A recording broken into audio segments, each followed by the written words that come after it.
Russia retains its position as one of the leading oil producers, despite the use of unfair competition mechanisms against us.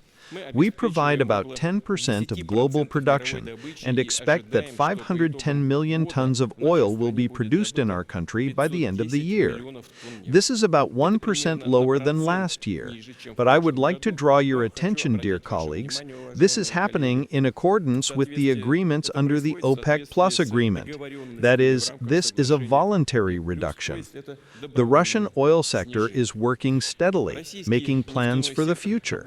Our companies are not only reliably supplying the domestic market and developing oil refining, but also, taking into account the difficult situation on the external circuit, they are flexible and have been able to build new supply and payment channels.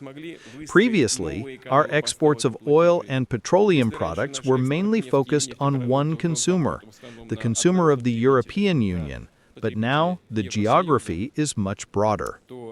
As I have already said, Russia continues to cooperate within the framework of OPEC+. Based on mutual interests, our partners and I fulfill our obligations to balance the global oil market.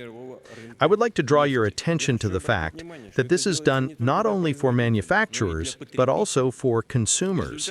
There is a result of joint efforts.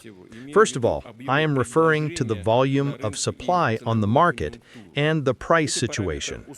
These parameters suit both oil producers and consumers, allow the industry to launch investment projects, and most importantly, provide conditions for a more predictable development of the entire global economy.